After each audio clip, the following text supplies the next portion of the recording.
오늘 설교의 주제를 영혼을 얻기 위하여라고 잡았습니다. 영혼을 인도하는 것은 정말 기적과도 같은 한 영혼이 구원받는다는 것은, 그리고 한 영혼이 주님 앞으로 나온다는 것은 정말 기적과도 같은 사건입니다. 한 영혼을 그리스도에게 인도하는 것이 얼마나 큰 감격인지 모르겠습니다. 얼마나 큰 기쁨인지 모르겠습니다. 아멘. 겪어보신 분들은 아실 거예요. 네, 얼마나 큰 기쁨이고 감동이고 감사인지 모릅니다. 저는 예수를 믿고 대학교 1학년 입학하기 전에, 대학 입학하기 전에 이제 예수님 만나고 예수님 영접하고 그리고 신앙생활을 시작했는데, 물론 그전에 교회를 다녔지만 뭐 구원이 뭔지, 뭐 예수님이 왜 오셨는지 뭐 이런 걸 모르고 다녔었어요. 그리고 교회를 떠났다가 이제 고3 때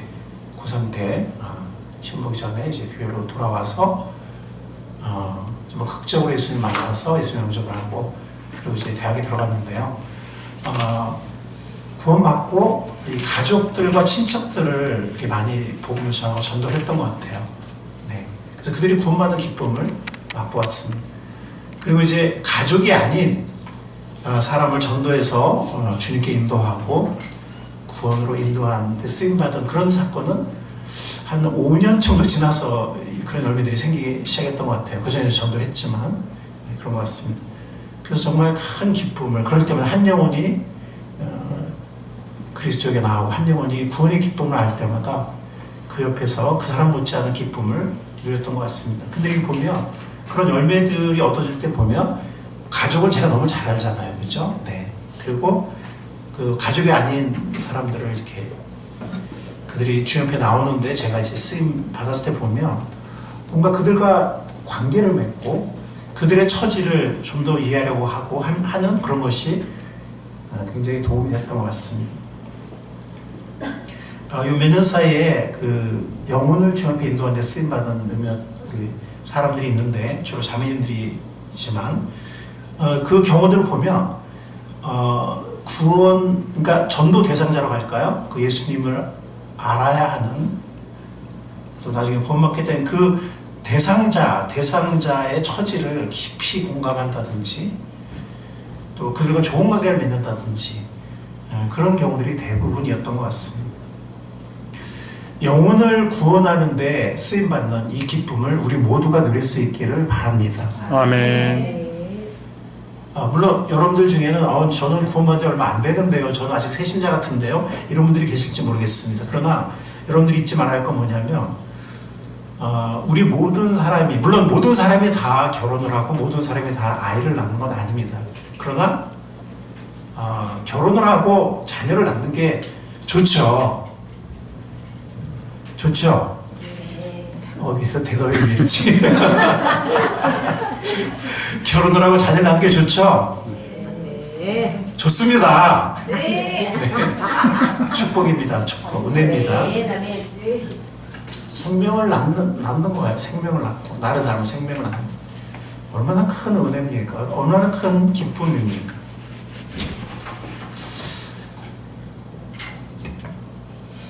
그래서 대부분 사람들이 결혼을 하고 대부분 사람들이 생명을 낳고 부모가 되는 것처럼, 그 기쁨을 누리는 것처럼 우리 모든 새 생명을 얻은 구원받은 사람들은 언젠가는 빠르면 빠를수록 좋죠. 예.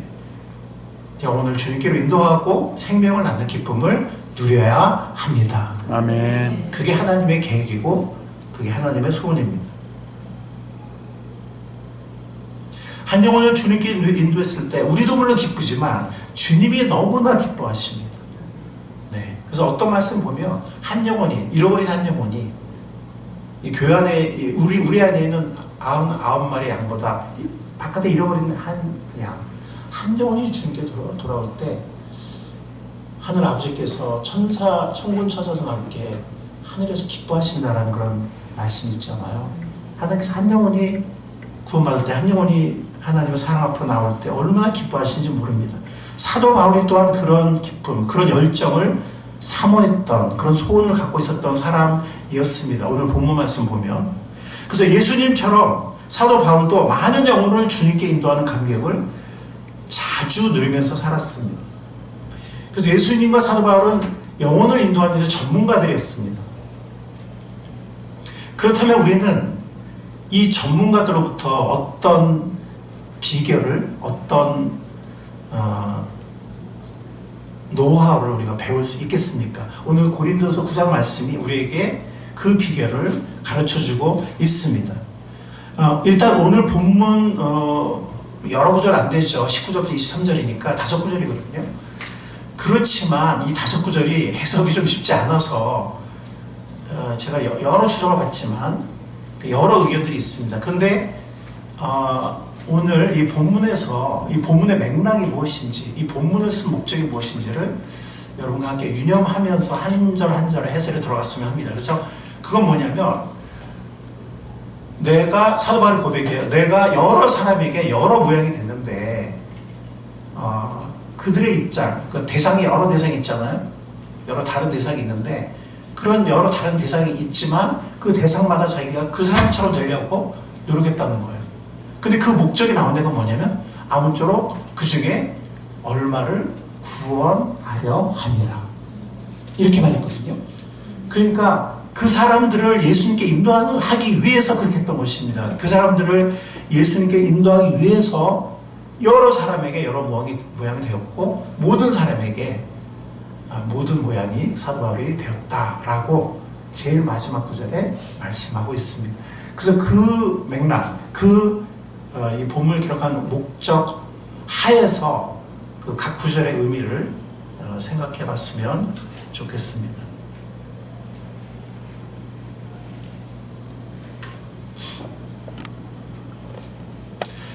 먼저 고린도서 9장 19절입니다. 여러분들 오늘 본문 말씀이니까 이렇게 책갈피를 하시고 9장 19절을 보시기 바랍니다. 9장 19절을 보면 사도 바울이 그런 얘기를 하죠. 자기가 어느 누구에게도 얽매이지 않은 자유로운 몸이지만, 사도 바울은 종이 아니었거든요. 고대 사회의 노예가 아니었습니다. 그는 자유인이고 사도들 중에서는 상당히 학식 있는, 또 신분이 있는 이런 사람이었어요. 사도들 중에서는. 그렇지만 그는 많은 사람을 얻으려고 스스로 모든 사람의 뭐가 됐다고 말하고 있죠? 종이 되었다고 말하고 있어요. 사실 종이란 말은 교회에서 많이 쓰이는 말이라 좀 고상하게 들리거든요. 심지어 어떤 교회는 하나님의 종 그러면 뭐 목사님은 하나님의 종이고 막 이런 교회도 있어요. 예. 그래서 하나님의 종이 무슨 특권층 같은. 근데 이 종이라는 거는 다른 말로 하면은 노예예요, 노예. 예. 철저하게 다른 사람을 수종 들고 섬기는 노예를 종이라고 하는 것입니다.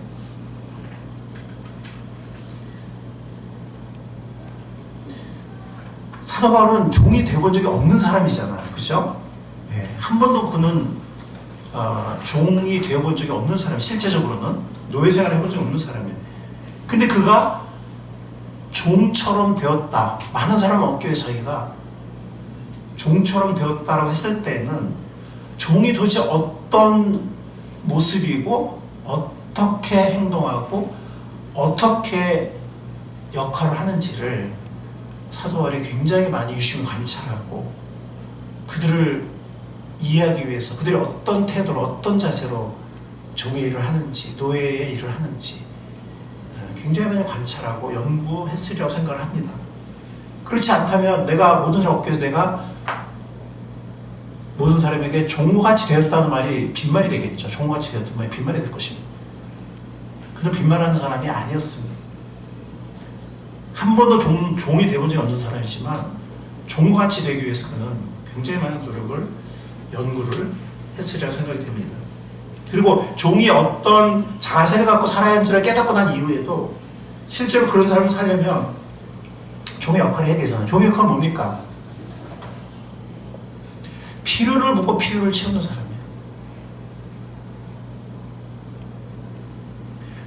때로는 뭐 여기서 뭐가 필요해. 아니면 뭐 사람들이 보는 곳이든 안 보는 곳이든, 아니면 뭐 사람들이 보는 현장일 수도 있고 아무도 안 보는 현장일 수도 있고 하지만 필요가 있으면은 나서서 그 필요를 채우는 거예요. 내가 이 일을 하면 사람들이 날 어떻게 볼까 고대 사회의 노예 중에서 사람들이 나 어떻게 볼까라고 의식한 노예가 한 사람도 없어요. 노예가 아니에요. 종이 아니에요. 종이 뭐 사람들이 나 어떻게 볼까? 더 이상은 종이 아니에요. 종은 주인의 필요, 그리고 사람들의 필요를 채우기 위해 거기에 초점 맞추는 사람이고 그 필요를 채우는 사람이지 뭐 나를 어떻게 보고 뭐 내가 어떻게 인정받고 사람들 나를 뭐라고 신경 쓰는 순간 그 사람은 종이 아닌 거죠. 그리고 그 필요를 발견하지 못한 사람도 종이 아니에요. 필요를 발견할 수 있어요. 필요를 즉각적으로 채울 수 있어요. 그게 종이에요. 사도 바울이 모든 사람에게 그렇게 되기 위해서 노력했다는 겁니다. 그런 사람을 사는 것은 쉽지 않습니다. 예. 그렇지만 그런 값을 치를 때 영혼의 마음을 얻을 수 있고 주님께로 인도할 수 있다는 것입니다. 오늘 20절 말씀해 보면 그 다음 구절 보겠습니다. 사도 바울은 자신이 유대 사람을 얻으려고 자신이 유대인과 같이 되었다라고 말합니다.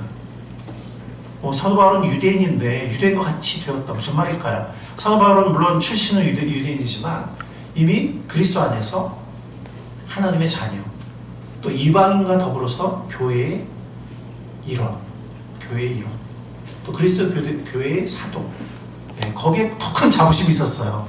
네, 인종적으로는 유대인이었지만 그런데 이미 유대인인데 유대인처럼 되었다라고 했어요. 유대인처럼 되었단 말이 무슨 말일까요? 유대인처럼 되었단 말이 무슨 말일까요? 우리 몇 가지 성경 구절을 보도록 하겠습니다. 먼저 고린도서 9장을 책갈피 해놓으시고 오늘 두 군데 왔다 갔다 하면 됩니다. 사도행전 16장을 보겠습니다. 제가 일부러 화면을 준비 안 해서 여러분 출치시라고 사도행전 16장 오늘 내용을 잘 집중해서 들으시기 바랍니다. 네, 조금 어려울 수도 있지만 잘 들으시면 좋겠습니다. 사도행전 16장 3절 다 같이 한번 읽어보겠습니다. 시작. 바울은 디모데가 자기와 함께 가기를 바랐다. 그래서 바울은 그 지방에 사는 유대 사람을 생각해서 디모데를 데려다가 할례를 행하였다. 그것은 디모데의 아버지가 그리스 사람이라는 것을 그들이 모두 알고 있었기 때문이다. 제1차 선교여행을 마치고 이제 제2차 선교여행을 떠나갔을 때 바나바와는 이미 헤어졌어요. 사도 바울은 하나님께서 디모데라는 새로운 동지자를 감사하게도 주셨어요. 그래서 그 디모데와 함께 출발하려고 하는데 디모데는 이미 믿는 사람이었어요. 그리스도인이었습니다. 그런데 굳이 할례를 베풀었어요. 갈라디아서라든지 뭐 여러 성경 구절을 보면 우리가 구원받기 위해서 할례를 받을 필요가 없고 믿는 사람은 할례를 받을 필요 없다고 했는데 이미 구원받은 사람이 이미 믿는 사람이 디모데에게 왜 할례를 베풀었을까? 저만 궁금한가요? 네. 우리가 이제 성경 읽을 때 혹은 뭐 이렇게 공부할 때 좀 질문을 가질 필요가 있죠. 디모데는 어머니는 유대인이었어요. 근데 아버지가 헬라인 그리스 사람이었습니다. 본문이 이렇게 말해요. 더 이상 설명하지 않아요. 그리고 사람들이 다 아버지가 그리스 사람인 걸 알고 있다. 이렇게만 말해요. 그래서 so what? 그래서 어쩌다는 건데 근데 왜 졌다는 건데? 사도 바울은 어느 도시에 가든 제일 먼저 어디로 갑니까? 어디로 갔죠? 회당으로 먼저 갔잖아요. 물론 회당이 없는 곳에는 어쩔 수 없었지만 많은 곳에 회당이 있었거든요. 제일 먼저는 유대인에게요, 그 다음에 헬라인에게로 이런 순서로 갔단 말이에요. 그런데 회당에는 할례 받지 않은 사람이 들어가기에는 여러 가지 어려움이 있었습니다. 오해도 있을 수 있어요. 물론 들어갈 수 있었지만 제약이 있었고 하여튼 오해가 있을 수 있었기 때문에 사도 바울은 유대인들 관계를 맺고 유대인들을 전도하고 회당에 들어가고 회당에서 강론하고 하는데 사람들이 오해하거나 걸림되지 않도록 지금 이제 디모데 데리고 가야 되잖아요. 네, 할례를 주고 있습니다. 왜냐하면 엄마는 유대인이지만 아버지는 유대인이 아니었기 때문에 딱 어떤 선교사에게 조금이라도 걸림돌이 되지 않도록 하기 위해서 딱 할례를 준 거예요. 이것이 할례를 받아야 구원받는다 그런 의미가 아닙니다. 아멘. 여러분들 이해하시겠죠? 아멘. 예. 안 믿는 사람들에게, 전도 대상자들에게, 유대인들에게 조금이라도 오해 소지가 있거나 걸림이 되지 않도록 하기 위해서였던 것입니다. 자, 사도행전 18장으로 한번 가보겠습니다. 사도행전 18장으로 가보겠습니다. 여기 19절을 보겠습니다. 읽겠습니다. 좀 줄을 치시면 좋겠어요. 시작. 그 일행은 에베소에 이르렀다. 바울은 그 두 사람을 떼어놓고 자기 원자 회당에 들어가서 유대 사람과 토론하였다. 두 사람이 누굴까요? 그 앞 구절을 보면 18절을 보면 두 사람은 브리슬라와 아굴라였습니다. 혼자 들어가서 이렇게 한 걸 볼 수가 있어요. 사도 바울은 어디에 가든 회당에 들어가서 이렇게 강론하고 토론하고 했는데 지금 에베소도 그런 모습을 볼 수 있습니다. 자, 18절 한번 보겠습니다. 18절 그 앞 구절 시작. 바울은 여러 날을 더 머무른 뒤에 신도들과 작별하고 배를 타고 시리아로 떠났다. 프리스길라와 아굴라가 그와 동행하였다. 그런데 바울은 서운한 것이 있어서 게르라에서 머리를 깎았다. 자, 이 머리를 깎은 거는 무슨 서원일까요? 아니, 한번 여러분들 생각해 보세요. 무슨 서원일 것 같아요? 네네, 한번 얘기해 보세요. 네, 크게. 무슨 서원일까요? 머리 깎은 거? 네? 아마 나시린의 서원이었던 것 같아요. 그러니까 나시린은 일정 기간 머리를 전혀 깎지 않다가 서원기에 끝나면 그때 머리를 깎거든요. 네. 그러니까 유대인의 구약의 율법을 따랐다는 거죠, 사도 바울이 지금. 자, 이번에는 사도행전 21장 20절 보겠습니다. 거기서 두 장만 넘기면 돼요. 지금 뭐야? 앞으로 잠깐 가면 돼요.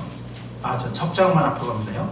21장 20절. 자, 여러분들 이거 보기 전에 제가 먼저 질문 드리겠습니다. 자, 구원받은 사람은 율법 아래 있습니까? 없습니까? 구원받은 사람은 율법 아래 있다 없다? 네. 그럼 구원받은 사람은 율법에 열심을 낼 필요가 있다 없다? 구원받은 사람은 구약의 율법에 열심을 낼 필요가 없다. 자, 우리가 그 질문을 한번 마음에 놓고 20절 읽겠습니다. 20절. 사도행전 21장 20절 시작. 그들은 이 말을 듣고서 하나님께 영광을 돌리고 바울에게 말하였다. 형제여, 당신이 본 대로 유대 사람 가운데는 믿는 사람이 수만 명이나 되는데 그들은 모두 율법의 열성적인 사람들입니다. 율법의 열성적인 사람들이라고 했죠. 누가요? 그냥 유대인이 아니고 유대 사람 가운데 어떤 사람들? 믿는 사람들, 구원받은 사람들. 구원받은, 유대인들한테 구원받은 사람들이 율법에 열심히, 이 율법은 구약 율법, 이때는 아직 신약에 기록 안 됐거든요. 구약 율법을 말하는 겁니다. 어떻게 된 거죠?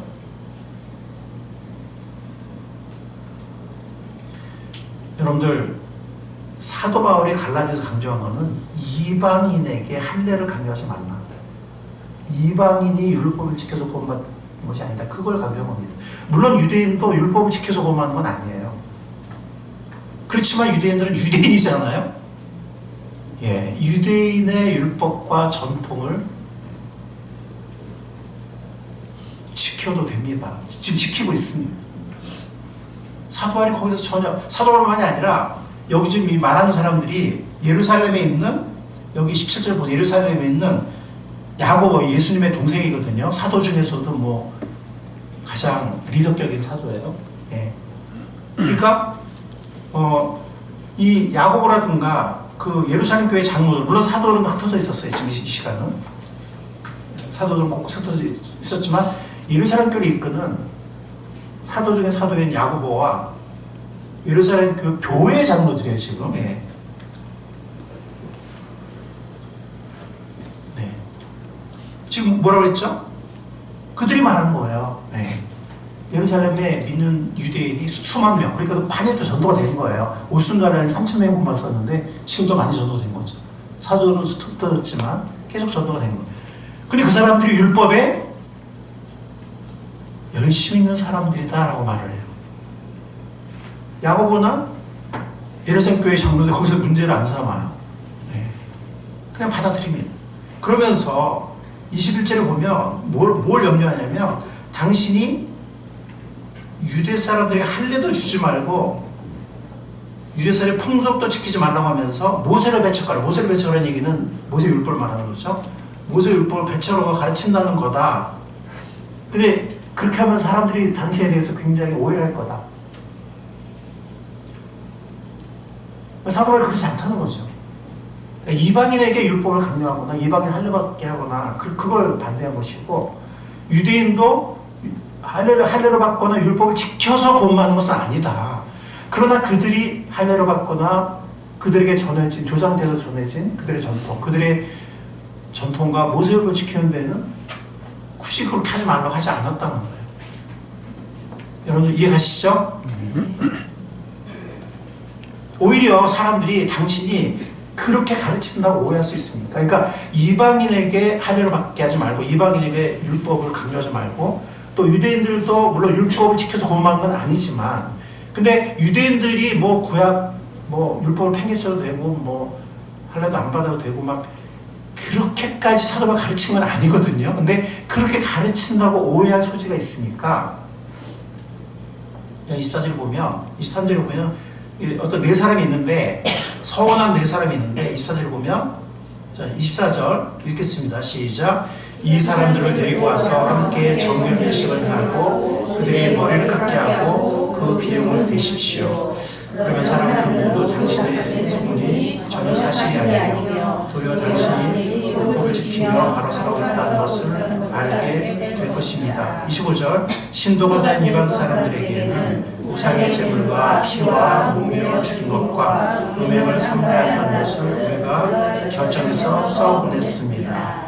이거는 예루살렘 사도행 15장에 나오는 예루살렘 공의를 말하는 거예요. 그러니까 유대인들에게, 이방인들에게는 할례받기를 강요하거나 그의 율법을 강요하지 말자라고 결정한 거죠. 26절 한 절 더 읽겠습니다.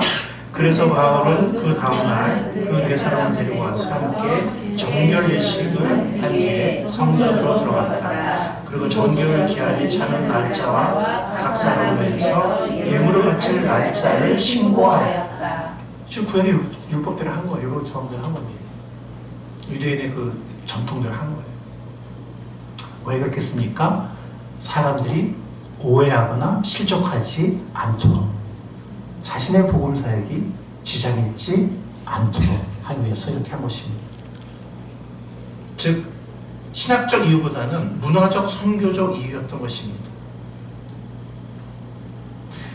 사도 바울은 이방인의 사도였지만 항상 유대인에게 먼저 복음을 전했습니다.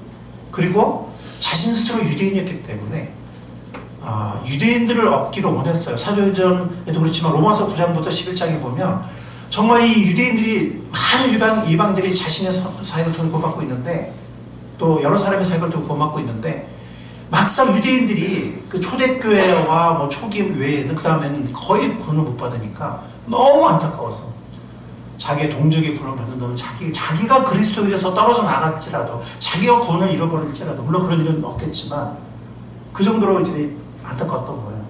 정말 자기가 구원에서 끊어져 나가더라도 자기의 동족 이스라엘 백성, 이스라엘 민족이 구원받기를 간절히 소원한다. 로마서 9장부터 11장의 내용. 사도 바울은 유대인 가운데 얼마나 더 얻기 위해서, 구원을 인도하기 위해서 유대인처럼 자기는 율법 아래 있는 사람이 아니고 그리스도의 법 아래 있는 사람이지만, 율법 아래 있는 사람처럼, 뭐 그게 뭐 본질적인 게 아니니까, 뭐 그걸 통해서 구원받고 하는 게 아니니까, 선교적 이유로, 문화적 이유로 다른 사람들의 마음을 얻기 위해서, 다른 사람들의 오해가 없도록, 걸림돌이 없도록 그렇게 한 것입니다. 다시 고린도서 9장으로 돌아오겠습니다. 고린도 9장에 보면 뭐 지나가는 거 있지만 여기 보면 그리스도의 법이라는 말이 나오거든요. 21절 중간에 그리스도의 율법이라고 번역을 했는데 그냥 그리스도의 법이라고 하면 좋겠어요. 그리스도의 법. 그래서 이거는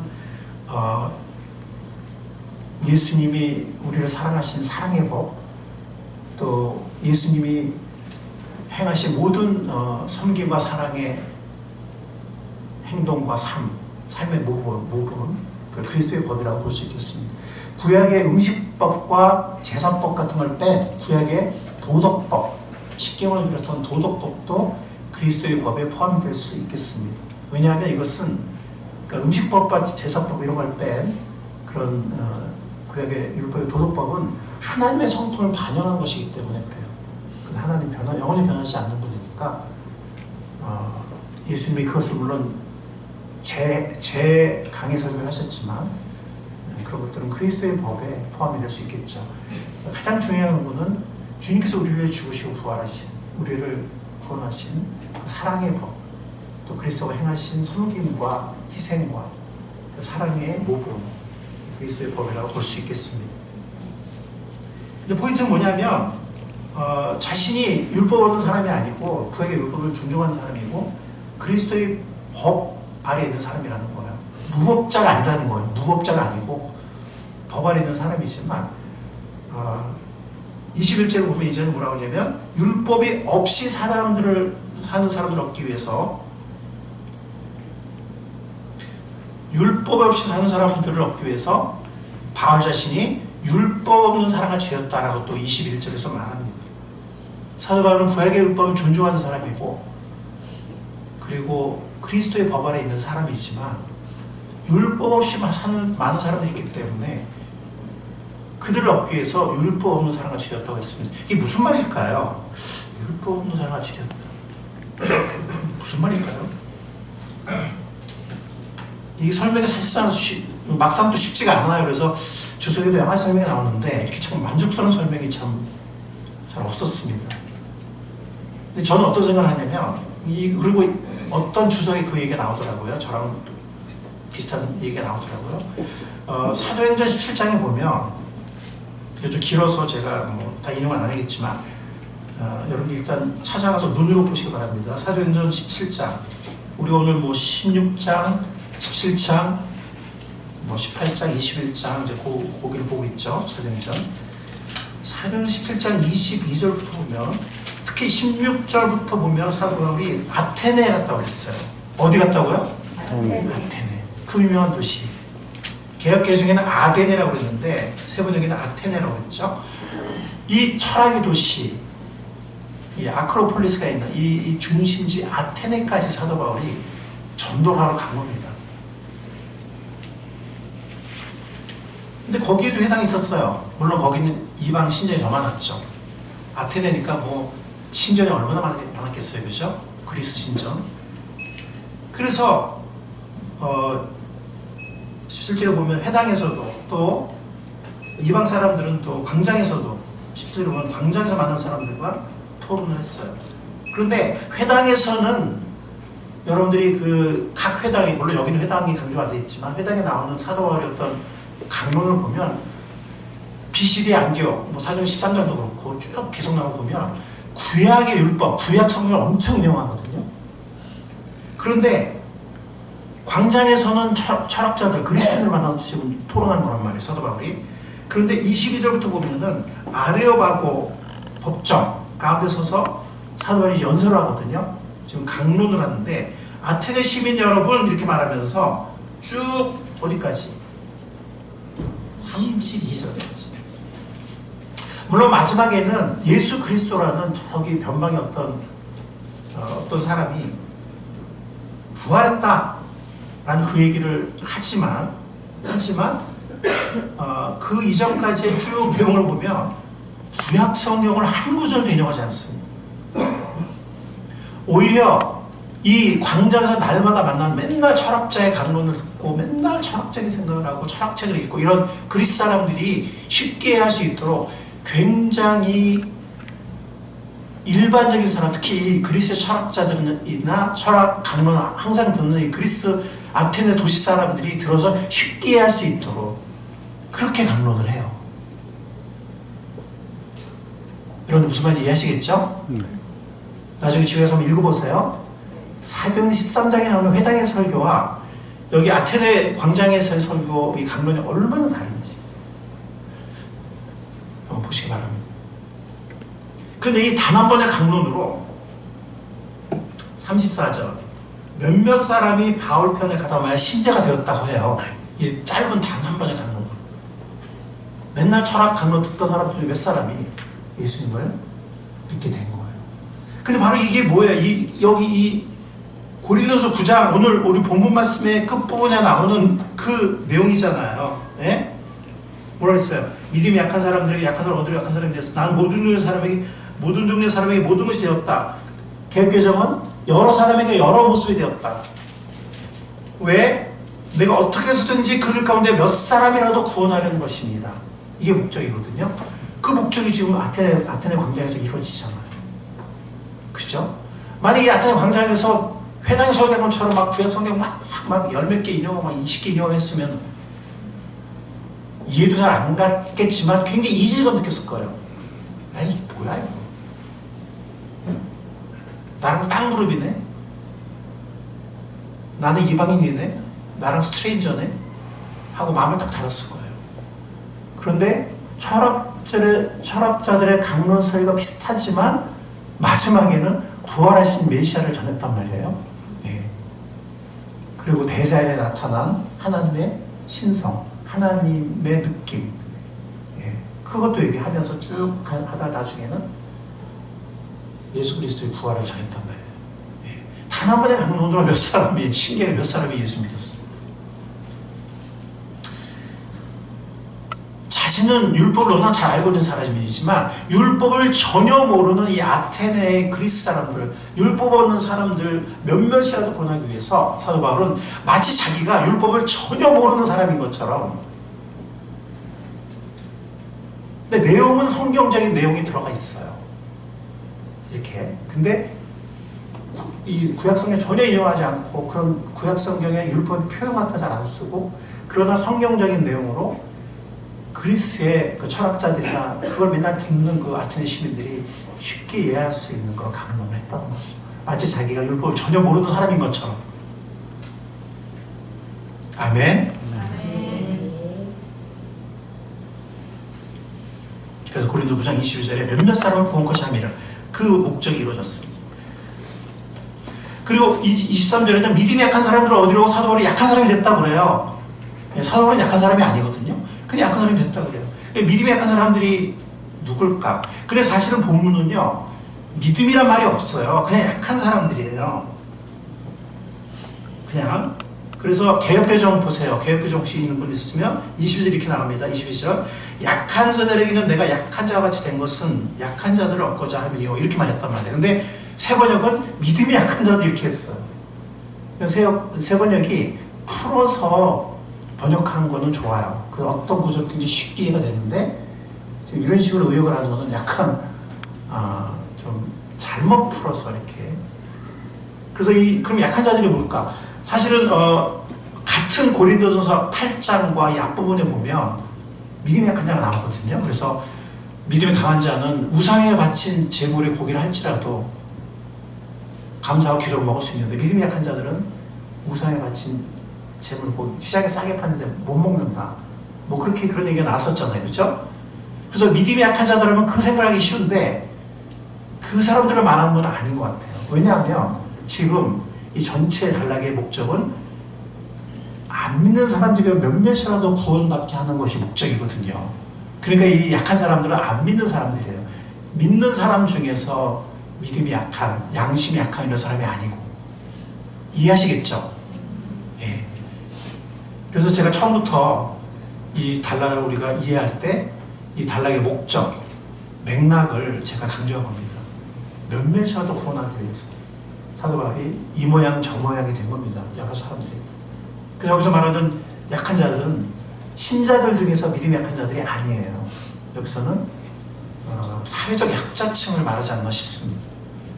예를 들어서 예수님의 사마리아 수가성 여인을 찾아가셨는데, 또 예수님은 세리나 창녀들과 바리새인들 자신을 의롭다고 믿는, 거룩하다고 믿는 바리새인들에게 엄청난 비판과 비난을 받아가면서까지 세리나 창녀들과 밥을 먹고 매국노들과 밥을 먹고, 그래서 세리는 세금 걷어서 로마에 바친 사람들이기 때문에 뭐 친일파, 매국노 뭐 이런 사람들이거든요. 창녀들은 사회에서 지탄받는 사람들이죠. 이런 사람들과 예수님은 식사를 하시고 욕을 먹어가면서 하시고 그들을 찾아가시기도 하고, 삭개오 같은 경우도 예수님이 찾아가셨잖아요. 그렇죠? 약한 사람들을 얻기 위해서 예수님은 어떤 분이에요? 하늘의 영광에 계셨던 성자 하나님이시잖아요. 근데 임마누엘이 되셨어요. 우리를 권하기 위해서 우리의 모습이 되셨어요. 그게 임마누엘이잖아요. 임은 영어로 with예요. 임마. 누는 우리예요.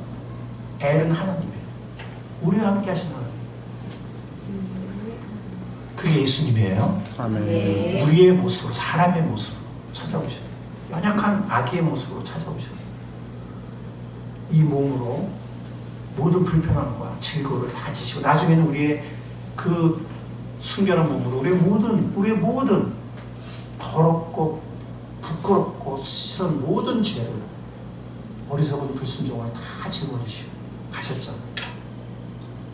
그게 임마누엘의 하나님 예수님입니다.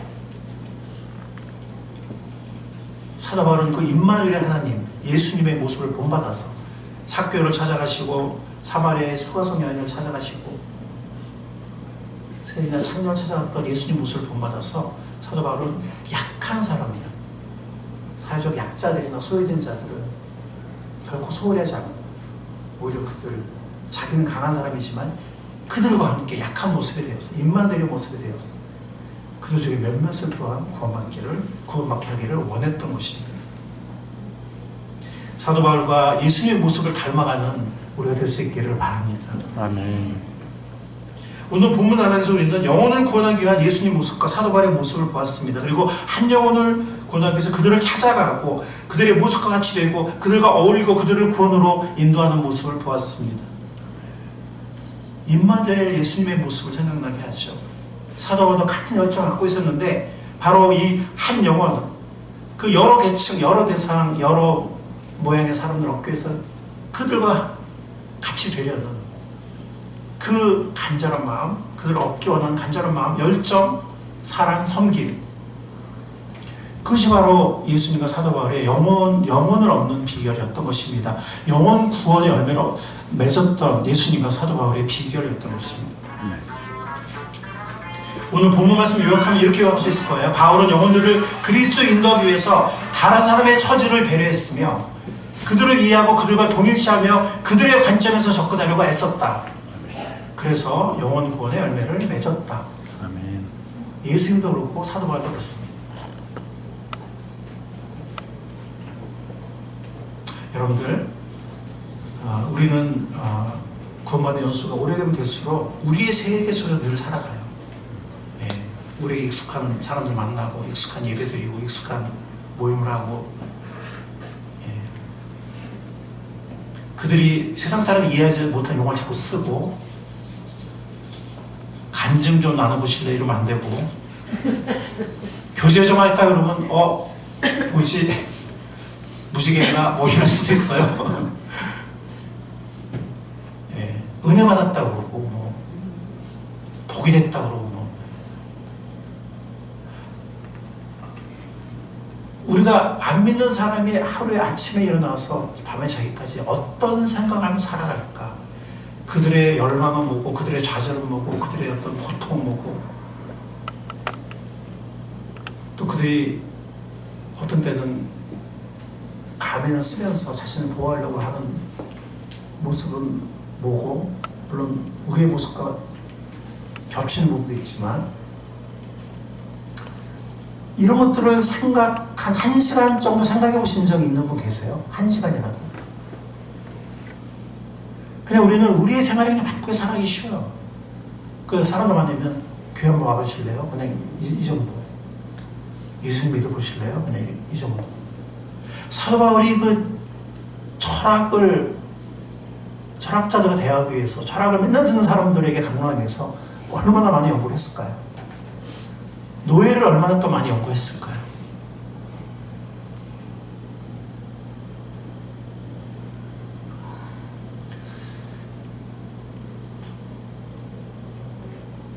여러분들, 만약에 우리가 나에게 마음을 주지 않는 어떤 이성의 마음을 얻으려고 한다면 여러분들 얼마나 많이 연구할까요? 여러분들 해보신 분 아시죠? 그죠? 어떤 화제를 갖고 말을 걸까, 어디서 우연히 만난 척 할까, 또 어디로 가서 데이트를 할까, 얼마나 검색하고 알아보고 사람들이 물어보고 살피고. 아멘? 아멘. 아멘 하세요.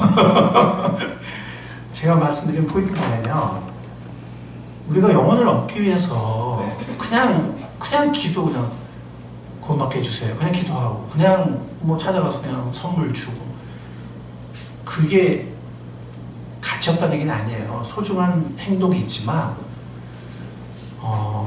정말 그들이 우리와는 다른 리그, 이 사람은 우리와는 다른 그룹의 사람이고 다른 리그의 사람이야 라고 느끼지 않도록, 아, 나를 아는구나, 나를 이해하는구나, 나를 예수님처럼, 임마누엘 대신 예수님처럼, 그리고 사도 바울, 정말 여러 사람이 여러 모양이 되려고 했던 사도 바울처럼 뭔가 좀 더, 그러니까 기도할 때 이렇게 그냥 해주세요만 하지 마시고 탭타임을 때로 좀 가지세요. PEP, Prayer, Evaluation and Plan. 기도도 하지만 평가도 하시고, 나의 그동안 안 믿는 사람과의 관계는 어떤 것이었을까, 그들 볼 때 어떤 것이었을까 한번 평가해 보시고, 또 연구하고 계획도 짜보시고. 그게 다 기도예요. 왜냐면 기도는 구하고 찾고 두드리는 거잖아요. 구하기만 하는 게 아니잖아요. 찾는 거잖아요. 두드리는 거잖아요. 시도도 하는 것이고.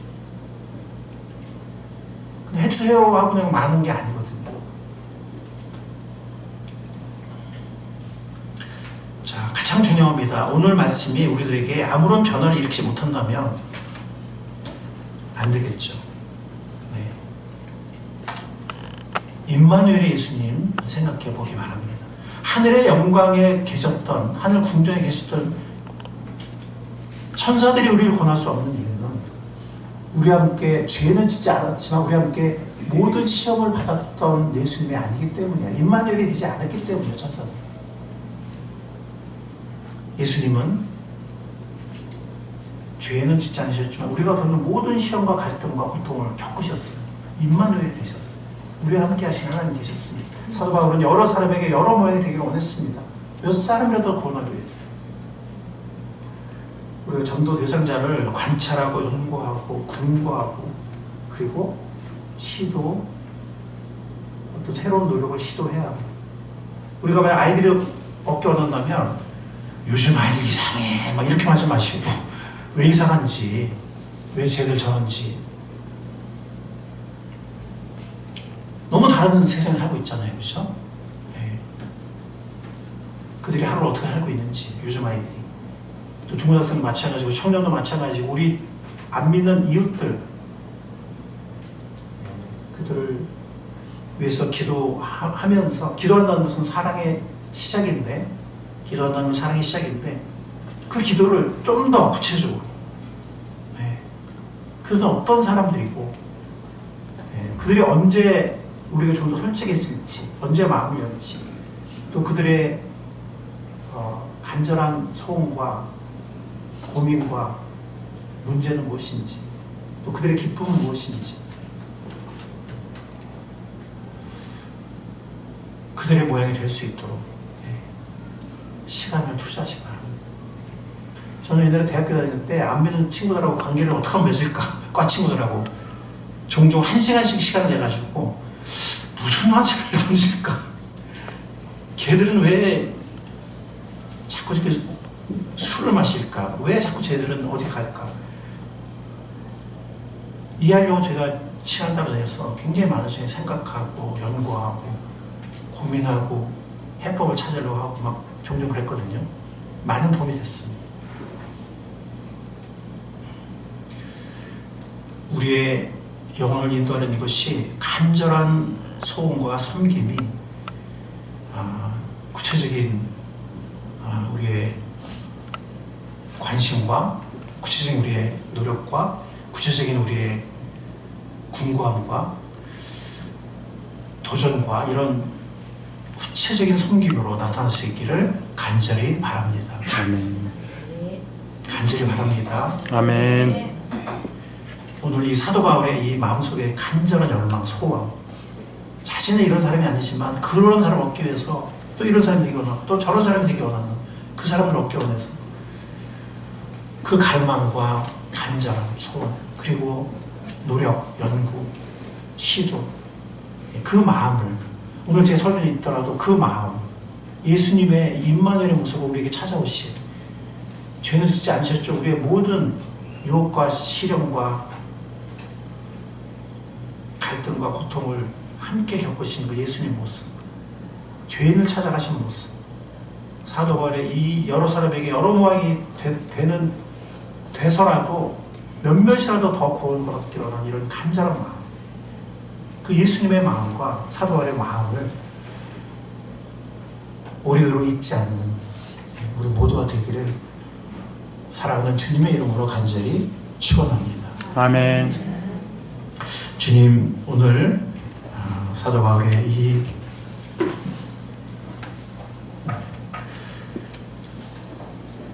진솔한 고백을 통해서 이 간절한 소원을 통해서 우리들에게 말씀해 주신 것을 감사드립니다. 주님, 우리의 삶의 영역에서 그것을 넘어서서 우리가 기도하는, 우리가 주님께로 오기를 소원하는 우리의 가족들과 친척들과 친구들과 이웃들, 우리의 자녀들, 미래 세대들, 임마누엘 되신 예수님과 여러 사람에게 여러 모양이 되기를 원했던 사도 바울의 마음을 배울 수 있도록 도와주옵소서. 그리고 구체적으로 그렇게 되기 위해서 우리의 정성을 쏟는, 시간을 내는 우리가 될 수 있도록 우리를 붙잡아 주시고 인도해 주시기를 간절히 기도합니다. 아멘. 감사드립니다. 말씀하신 주님, 예배를 바친 주님께 감사드리며 예수님 귀하신 이름으로 기도했사옵나이다. 아멘.